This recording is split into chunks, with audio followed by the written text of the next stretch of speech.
Nathan, you said that Alexis had been a recruit in the Altis Armed Forces. Yeah, that's right. So, his decision to leave the army, to join the guerrillas, do you know how that came about? It's funny, I asked Marcos the same thing once. He just looked at me and shrugged. Later on, I heard their father had been killed in the Civil War, but I don't know. Whatever his reasons, Marcos seemed to have made peace with the fact he wouldn't change his brother's mind. Hello there, and welcome to a new episode of this absolutely wonderful Remnants of War campaign in Arma 3. It's so well done, and I really do like the voice acting, I have to say. They did a really great job of that. We are standing in the same spot where the previous episode started, where we played as Marcos, the guy Nathan just talked about. A man who survived the cluster bomb strike on the town, and then, wounded, made it all the way up to the church where a doctor tended to his wounds. They're standing in the house of his brother Alexis, and before we move further, I want to have another look at it because, yeah, I thought I heard something. There's another memory for us to explore. If I'm not mistaken, I'm actually in Alexis' place. He lived just above his workshop. What's it like now? Not great. The guerrillas really did a number on it. I don't think you'd ever guess this was once someone's home. Yeah, it's pretty ruined now, but used to be a pretty little house. Well, we can see Alexis had a gun under his pillow. Looks to me like a cautious man who didn't sleep very easy. Well, Nathan did say that he used to be a member of the AAF and then switched over to the guerrillas. I can imagine that such a life is not good for a good sleep. Wanted for terrorism, reward for any information, armed and dangerous. I wonder if that's supposed to be Alexis, or maybe, no, looks like the leader of the guerrillas?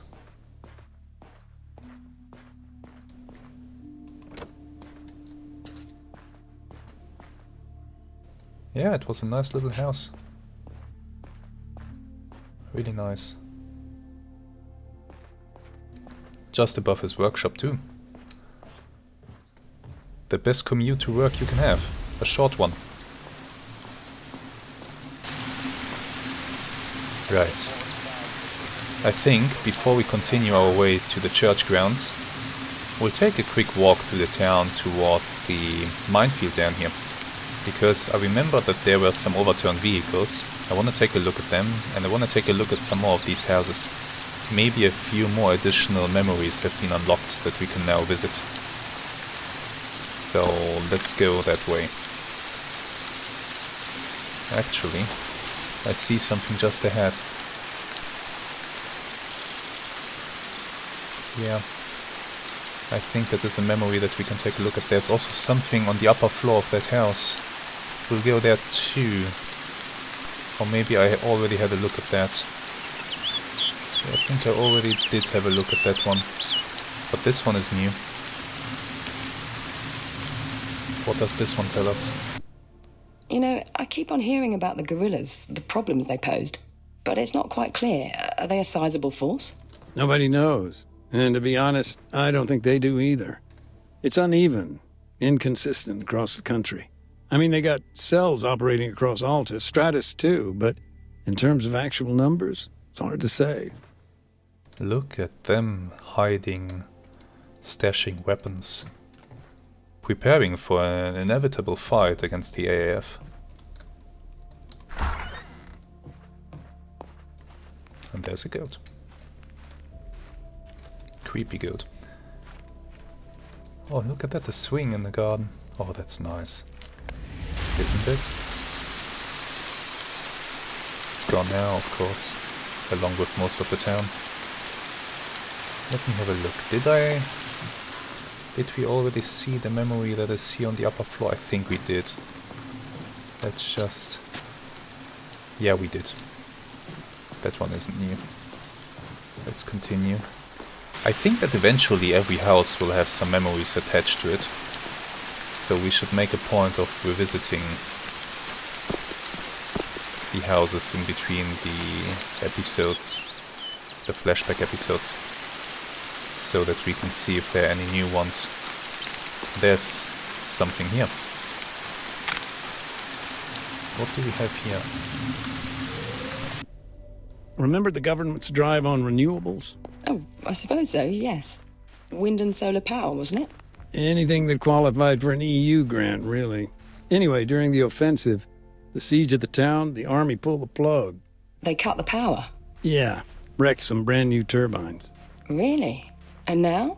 Are they repaired? Yeah, almost. We're still off the grid. Kinda slows things down. Solar power is a good thing, especially when you're in the Mediterranean and there is plenty of sun throughout the year. You can save some serious money with solar power.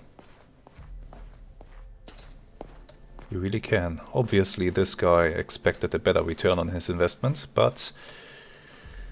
I mean...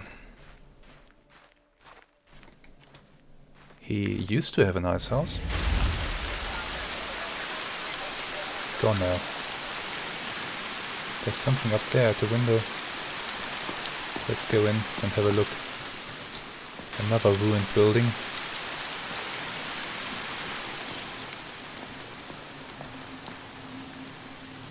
This looks like somebody improvised an operating table.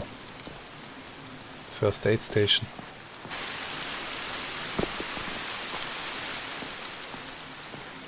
Let's go upstairs. What do we have here? A bedroom and the remains of a poster. Folks here, they'd seen some pretty bad stuff during the Civil War. People lost loved ones. It was like a black cloud hanging over everyone. Being in this place back then, you just knew things weren't going to end well. Somebody is an aspiring artist. Pencil sketches. Nice ones too.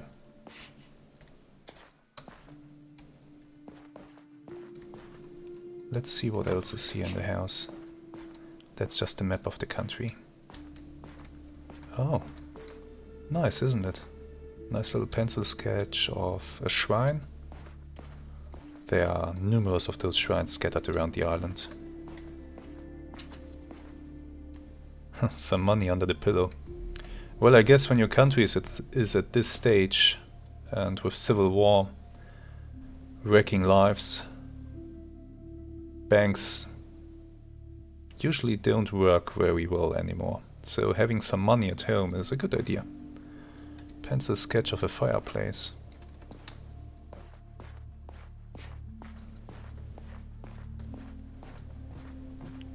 What else do we have? Oh, hi. Yeah, this guy certainly seems to be an artist. Pencil sketch a view from some kind of window, maybe up in the castle. Some rocks. Weather forecast. Sunny and hot. Very hot, in fact. Orio Castro. 34.6 degrees Celsius. That's really hot. Oh, an old man. Damn, I wish I could draw like this. I mean, if you can draw a picture like this, that's really good. Yeah, small kitchen, dining table. You know, it looks to me like these people in the town here, they didn't live fancy lives. They lived good and humble lives in beautiful, beautiful surroundings. And it all got taken from them.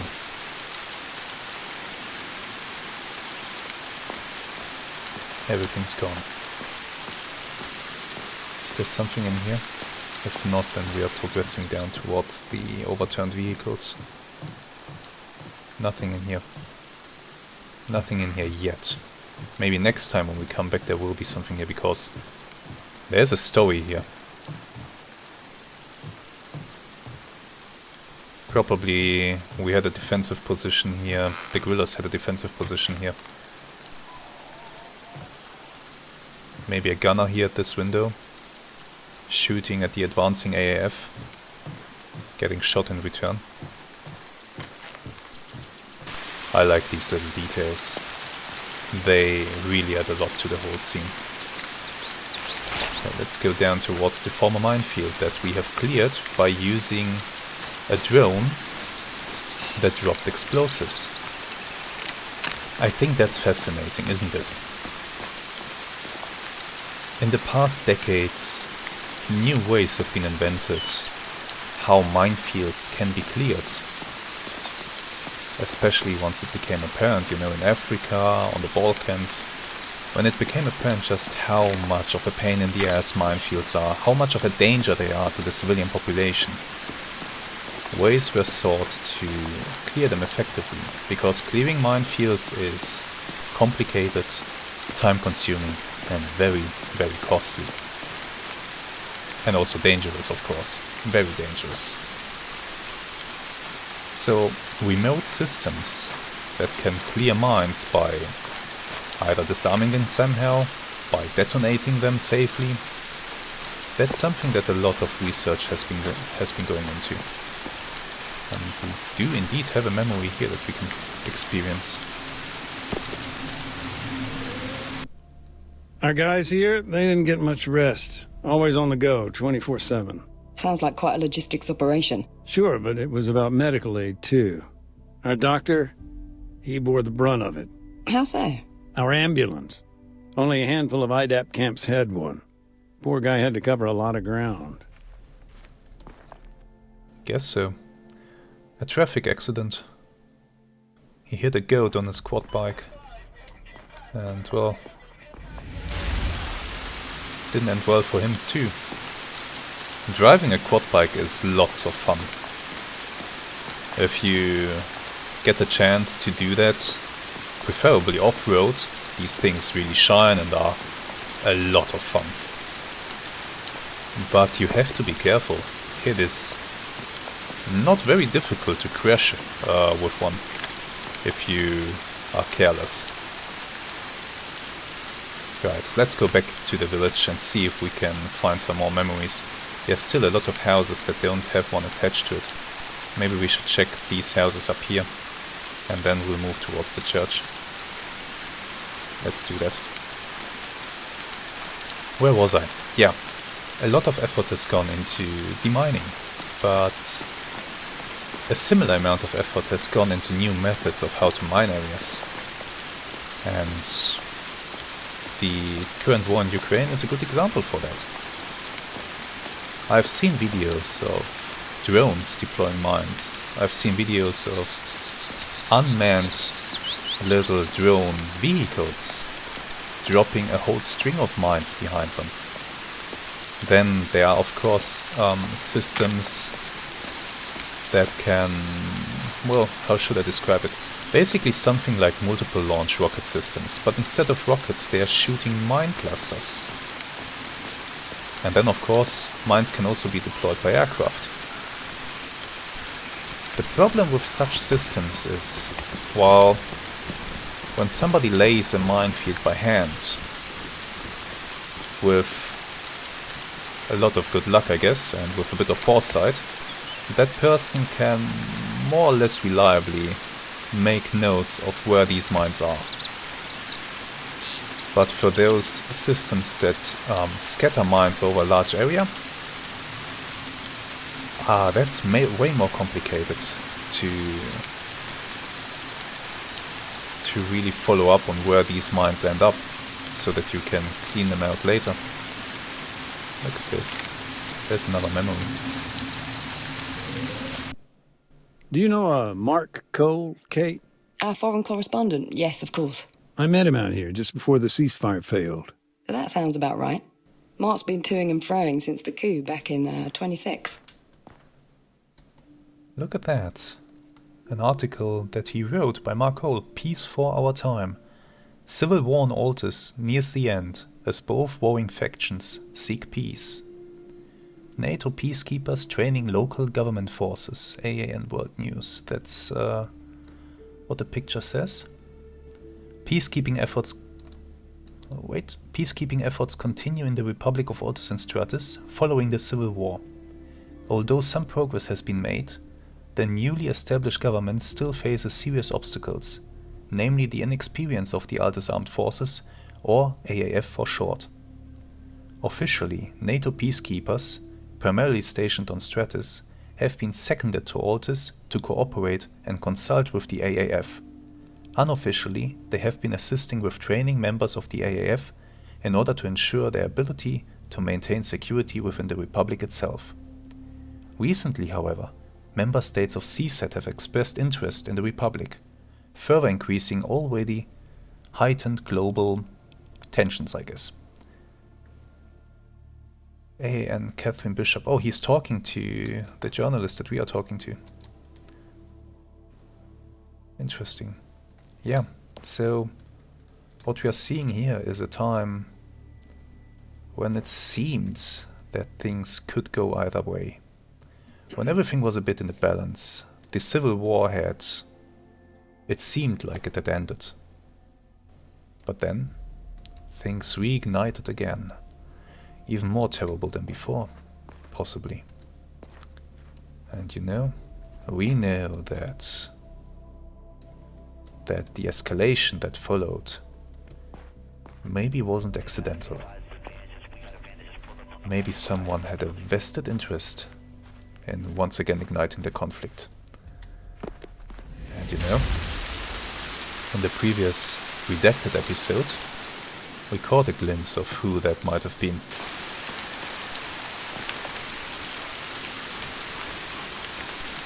There were people who wanted the Civil War to happen.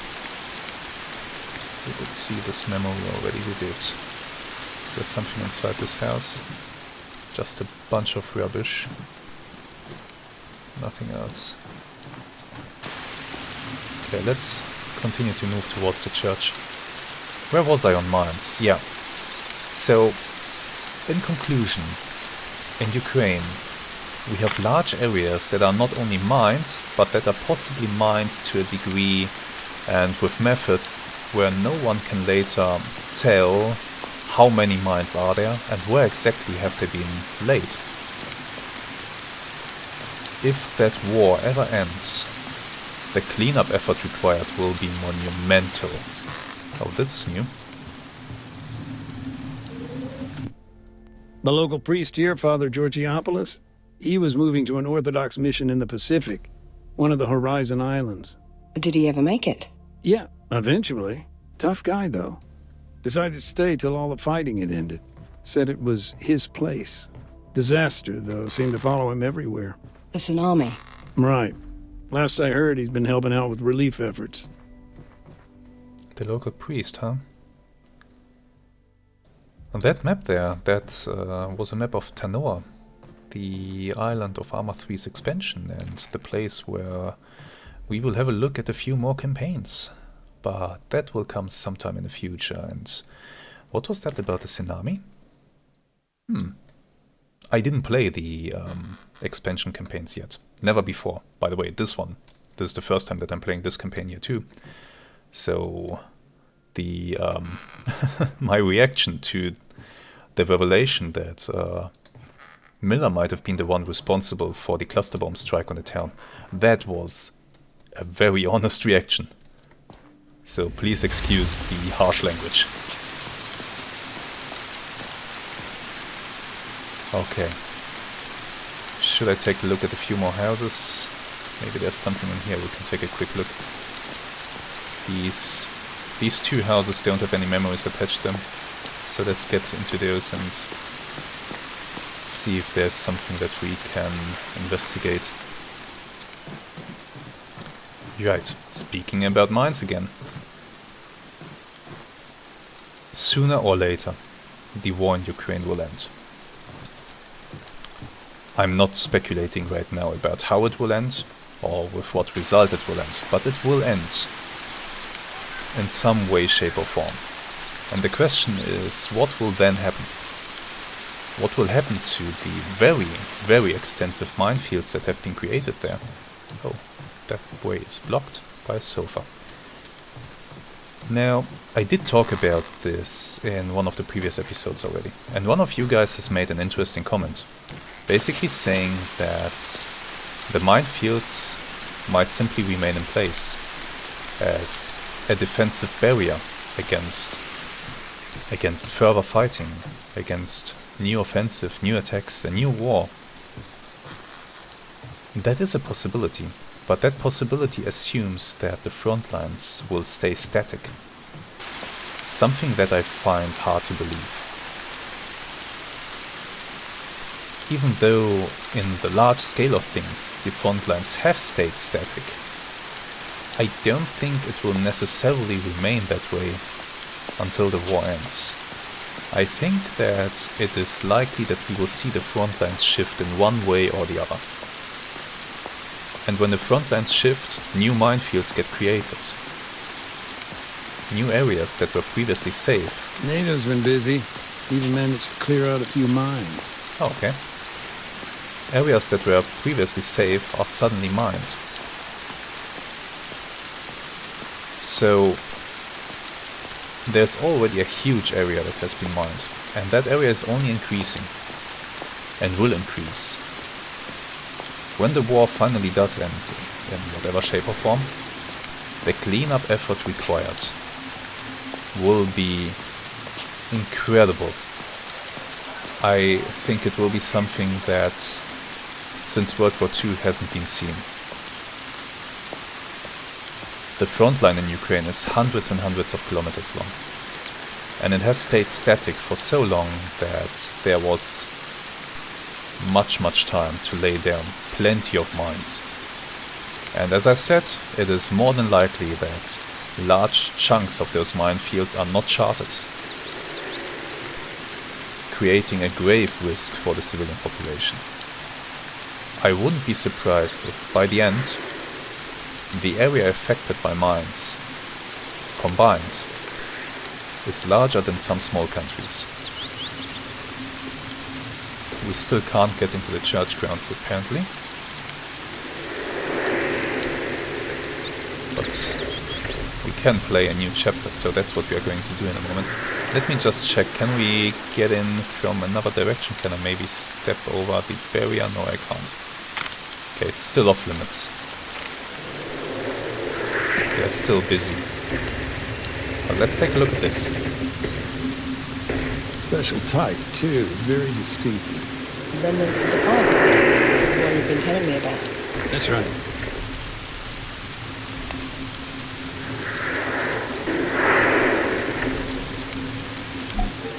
And Alexis, he's been there.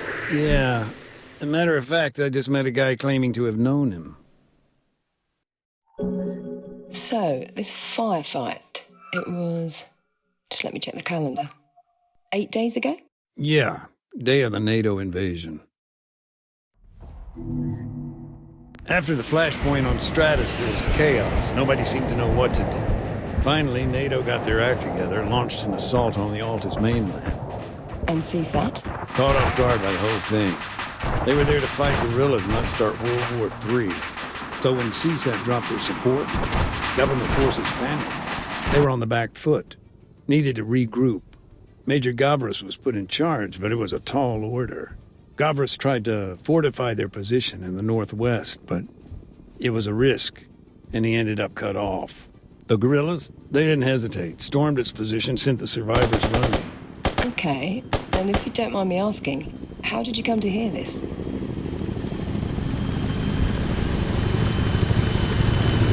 Kostas Dimitri, a lieutenant, and the major's adjutant.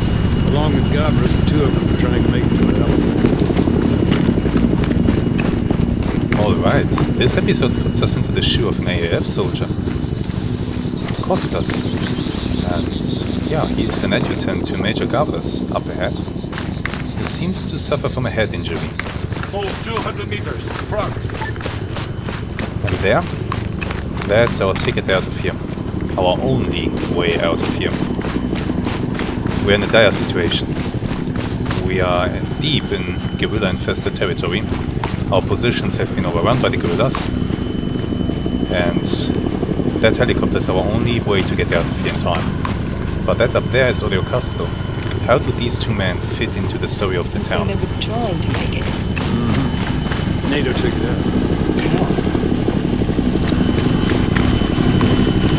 No, don't leave!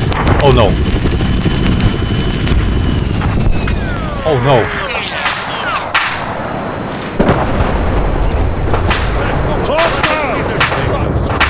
That point they had air supremacy. Caught it on the hop. Did they have a plan? Not exactly, but they decided to make a stand at the church. Helicopters. NATO helicopters. Helicopter, 200 meters, right. Oh, 200 meters, front. Contact, that's it.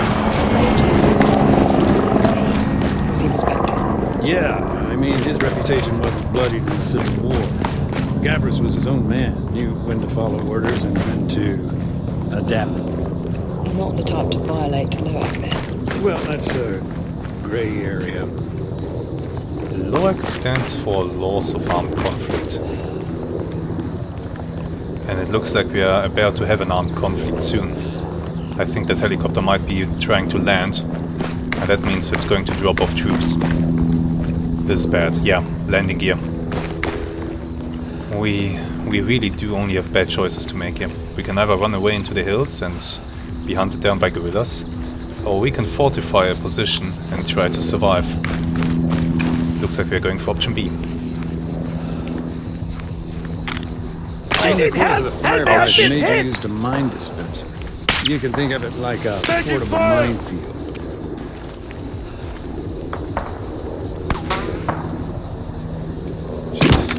This thing throws 14 mines as much as 50 feet, spread out across a wide arc of fire in front of it. They're designed to maim rather than kill. Yeah, but don't get me wrong. They can still be lethal. We've got an enemy. Helicopter, 400 meters. Let's run into the church.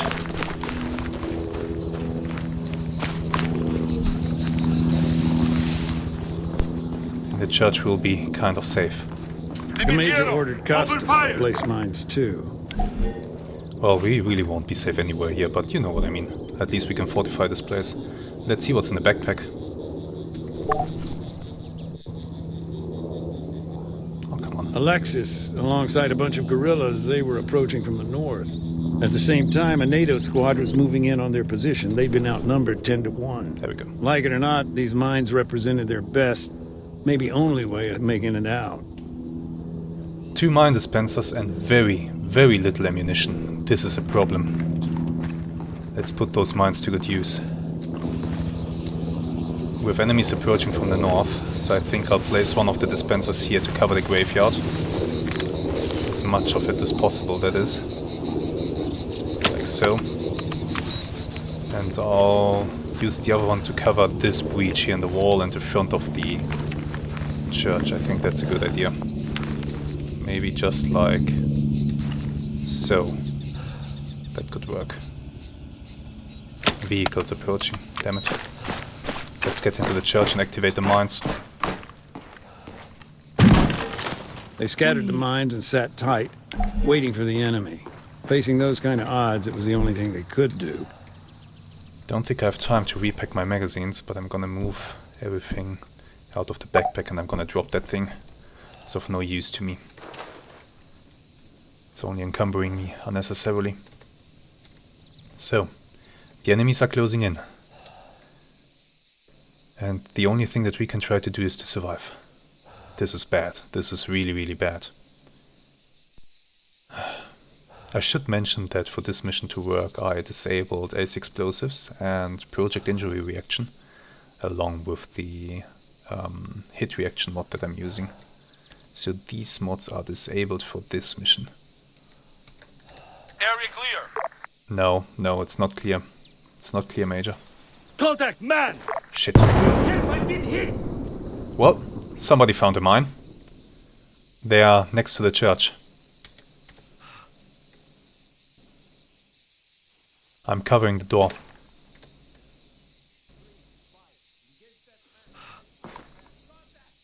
More voices. Many, many more voices. Oh, we're in so much trouble.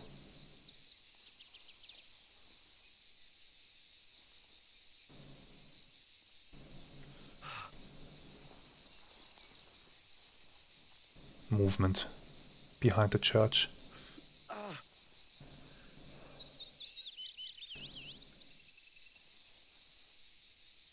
Now what? They know we're here.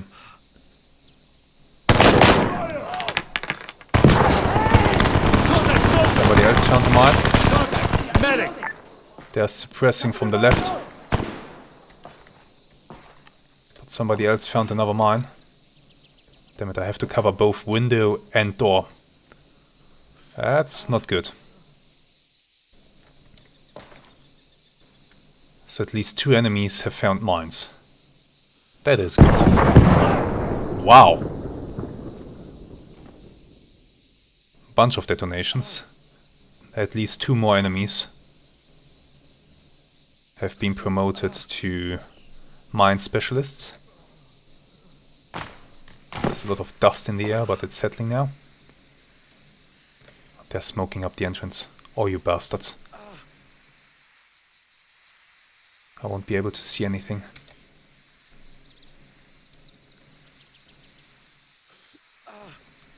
This is clever. That wasn't clever, but this is. The mines are proving to be very effective. I'm sure it's a war crime to mine a graveyard, but under these circumstances... it's understandable that these AF soldiers really don't give a shit. Well, another mine found. And another one. You boys are doing great.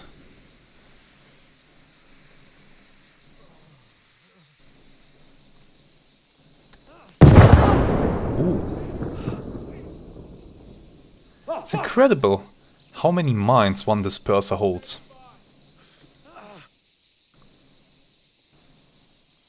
The smoke is starting to dissipate. Contact rifleman!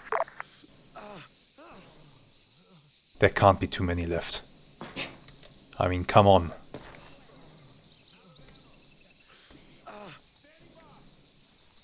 Plenty of enemies have stepped on the mine.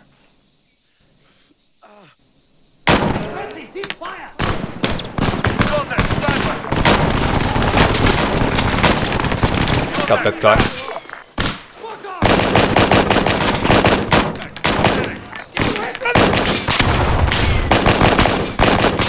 They seem to be very angry.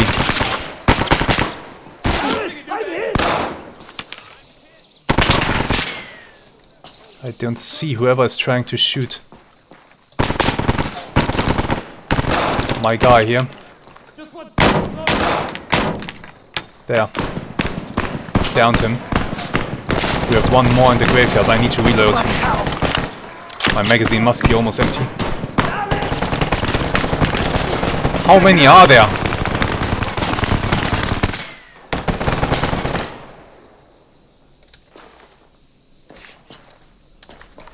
I have men to the right and to the left. Jesus Christ. They are crazy. 1 less. Another one. Finally, message came. Second helo was inbound. They dispatched another. Yeah, it was a risk, sure, but government forces were in free fall and the major was important. They just had to get to a different LZ before reinforcements turned up and cut them off. Okay. Does that mean we can get out of here? Let's see, where's our LZ? To the east.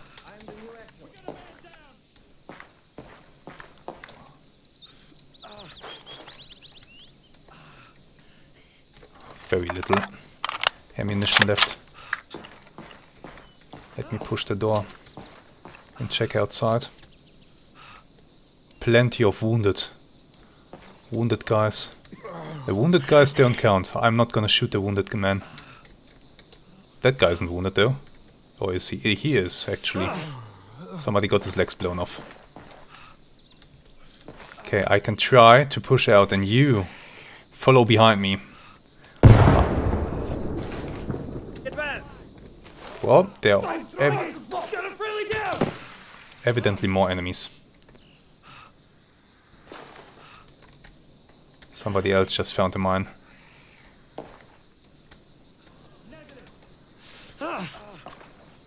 Jesus Christ, there's a lot of them.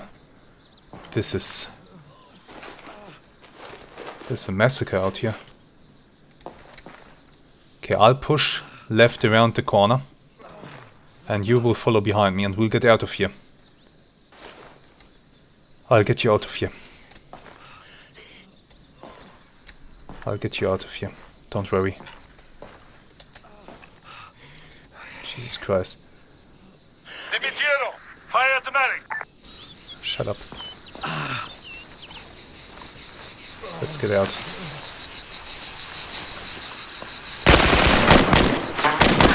I've been hit!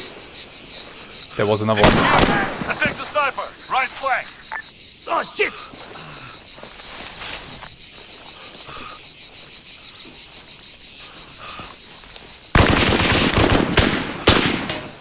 There's one more here. Taking fire! Dimitiero! Attack that rifleman! Right up ahead! In! Oh! Under fire! Got him. God damn it! Kill that bastard! I think we're clear. Let's get out of here.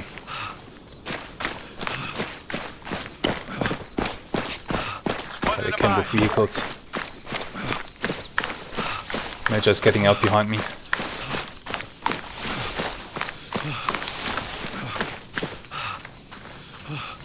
Clear. I still do have a few bullets, right? Oh! What's now? Did he survive? Yeah, he did. He's pretty much the reason NATO's invasion lasted 3 days instead of 1. You heard about the fierce fighting at Kalikori, right? Yes, a colleague of mine covered that, actually. Well, that was Gavras. He held the line till the government capitulated. And now, actually, he's involved in the peace process. The Major's coming up behind me. I'll wait for him a moment. Sadly, I don't have... Dimitiero, target that parachute. East. Parachute. 300 meters. You want me to shoot the pilot on the parachute? Nah, man. Let's not do that. But come on, let's get out of here. You are just behind me. Up on the ridge here. There you are. Let's go. Our helicopter, I can hear it. Where are you? There you are. Dimitiero, board that vehicle.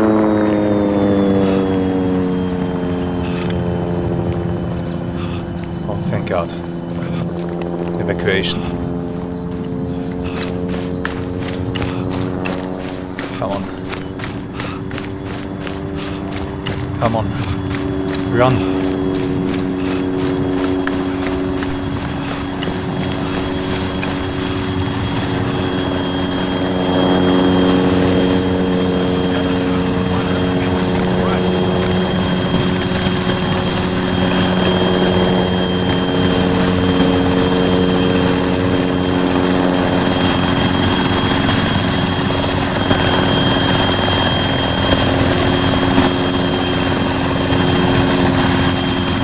Major, get in.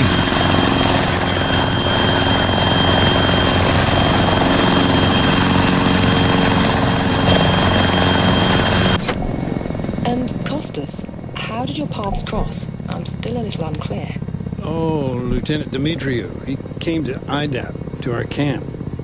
The AAF provided us with information on the mines. Guy was a wreck, but his training had kicked in. He documented the minefields. Well, as best he could. But for Marcos, it was already too late. He'd already found one. Poor bastard. Did Costas explain what happened to the others? Those wounded by the mines in the firefight? No, he got out of there pretty quick from the sounds of it. Andy, though, my colleague here, he reckons some of them were rescued by a NATO response team. Okay. You've mentioned Alexis was with the guerrillas. Do you know what became of him? No, his fate's unknown, but I can only imagine he's dead, buried somewhere. Some unmarked grave like so many others. We made it.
How peaceful it is.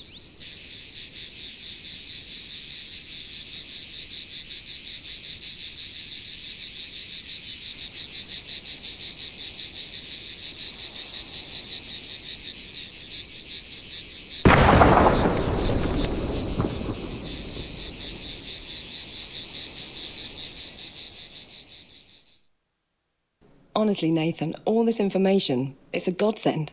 You've given me loads to work with here. It's nothing really. Now, there's just one last question I'd like to ask you. It's subjective, so take your time. Sure. Fire away.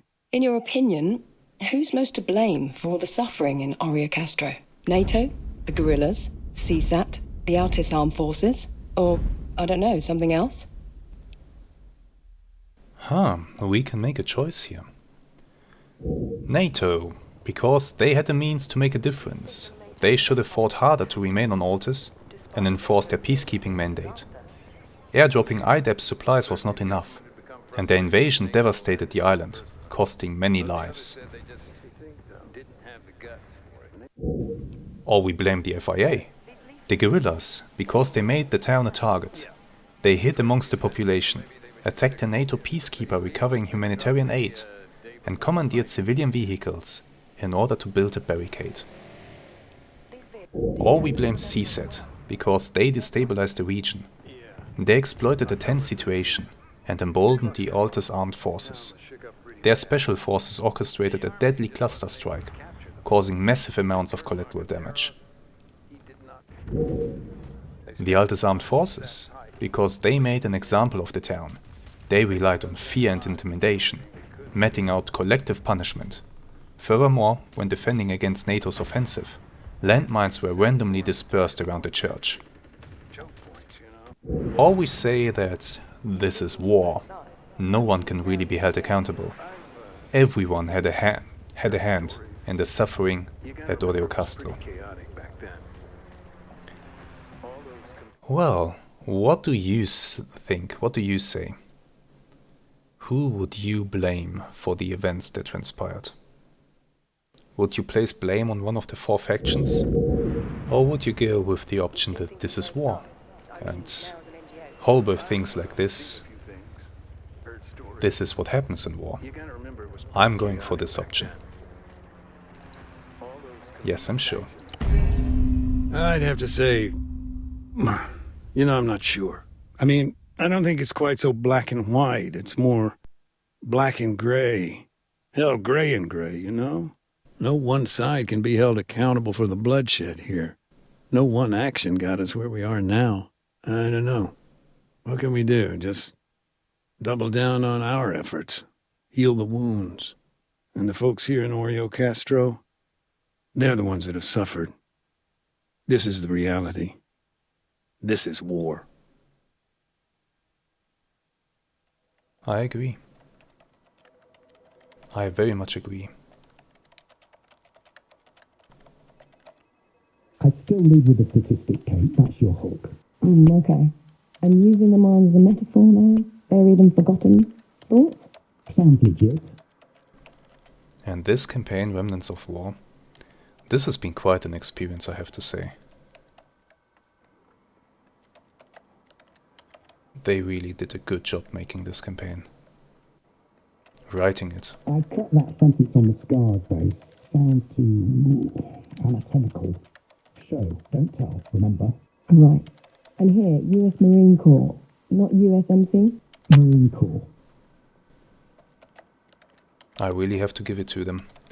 A very heavy subject, explored in a way that was very thoughtful, without being too much on the nose.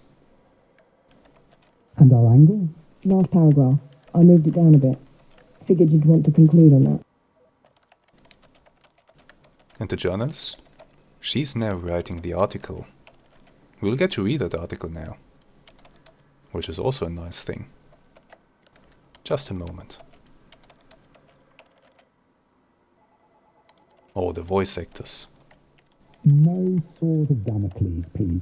Remember, we're creating a space, defining the boundaries. Let our readers fill the gaps. The voice actors did an amazing job. Really, really good. I wish they made more campaigns like this one. Exploring not just the simple hoorah, shooting, combat, blowing up stuff side of things, but you know, the serious stuff. Think about the pull quotes. I'll be back in 10. Gotta tell Bartleby his story's spiked. Thanks, Carl. The serious stuff that's really important and that has a long-term impact. Oh, the kids' drawings were actually real. Oh god, okay.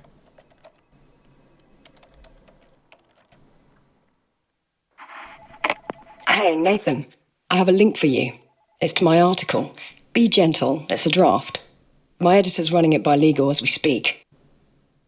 Right, let's give it a read. Remnants of War by Catherine Bishop. As Altus considers its future, others seek justice for the past. The small town of Orio Castro, now completely abandoned. Thousands of landmines still remain on the conflict-riven island of Altus, but they are not the only things buried and forgotten in this troubled Mediterranean region. Heated accusations of war crimes are slowly coming to light, just as negotiations between defeated government forces and guerrilla groups begin, overshadowing the peace talks and marring all sides in last-minute controversy. Following NATO's recent invasion, a political storm has broken. According to Nathan McDade, a 52-year-old former US Marine Corps engineer, now working with the International Development and Aid Project, IDEP, the one-time sovereign territories have long been plagued by excessive acts of violence. Based in the remote town of Orio Castro, in the northwestern corner of the island, he recounts how the whole area had been a Wild West, a big mashup of civilian and guerrilla infrastructure, a disaster waiting to happen. As early as last year, freedom fighters were treating NATO as a hostile force. One US peacekeeper was even ambushed while he inspected aid unloaded over mountainous terrain during one of NATO's daring airdrops. Together with a small and inexperienced group of trainees from the Altis armed forces, he repelled the attack and brought food, water, and medical supplies to the region. Under the statute of the International Criminal Court, this sort of intentional action against peacekeeping missions is illegal. In fact, many now debate whether or not the civil war ever really ended, with some claiming that Jerusalem ceasefire in 2030 was no more than a political whitewash. Indeed, by autumn 2034, Orio Castro had reverted to a state of conflict. Guerrillas took control of the town and set up defenses to counter a government offensive. They found themselves a new leader, McDade explains. For him, this was no time to surrender. He rallied the people, encouraged them to resist. And here we have a picture of a valuable ambulance belonging to IDEP, which miraculously survived the fighting. He goes on to describe how one defender barricaded the road with stolen civilian vehicles and placed anti-personnel mines near anti-tank ones to complicate clearance, both acts that are strictly prohibited by the laws of war. Unable to capture the town using conventional methods, Colonel Acanteros, de facto leader of the military junta in Pyrgos, personally authorized the use of cluster munitions. These indiscriminate weapons, banned by many nations, fragment into smaller bomblets, which often fail to explode, leaving a dangerous legacy for generations to come.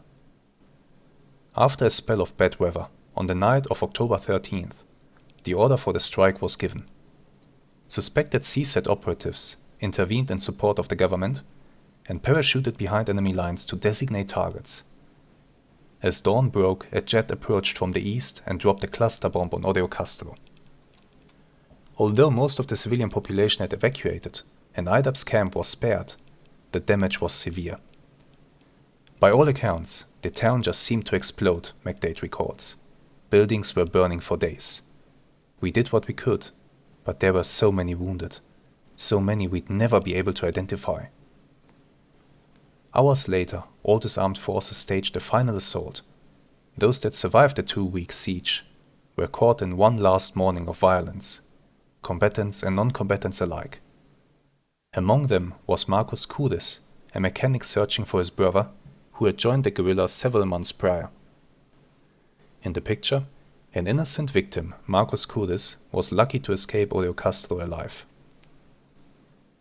Due to government soldiers receiving NATO training in the laws of armed conflict, he was able to depend upon the Geneva Conventions and use his civilian status to reach IDAP workers at a nearby church, despite being badly wounded in the bombing.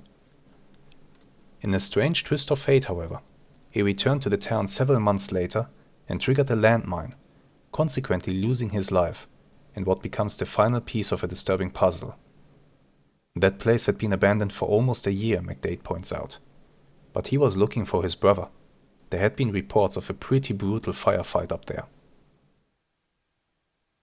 During last week's invasion, the commander of the government's 3rd Support Regiment and his adjutant were unexpectedly cut off and trapped in Orio Castro. As NATO soldiers and local guerrillas, now allied, closed in, the pair retreated to the town's historic church and dispersed an unknown number of mines. McDade confirms IDAP were alerted of the threat, but only after the first civilian casualty came to light. Owing to both men's transparency and the desperate nature of the situation, it seems unlikely that either will face a criminal investigation. A picture of 8 workers from the International Development and Aid Project. Answering a question on who he felt was responsible for the suffering in the town, McDade struggles to allocate blame, simply stating, "I don't think it's quite so black and white. No one side can be held accountable for the bloodshed. No one action got us where we are now. I don't know, what can we do? Just double down on our efforts, heal the wounds. And the folks here in Orio Castro? They are the ones that have suffered. This is the reality. This is war." Catherine Bishop is a specialized correspondent and digital photographer based in Washington, D.C. In 2030, she won the Joe Harris Award for Human Interest Writing for her coverage of the Alsatian diaspora. Previously with the Morning Tribune, Catherine joined AAN in 2032. And it's very unfortunate that we cannot click on these links here on the side. Post-disaster lawlessness in the Horizon Islands. Oh, what will that be about? Colonel Acanteros to be brought to trial after negotiations. He will pay for the war crimes that the AAF committed.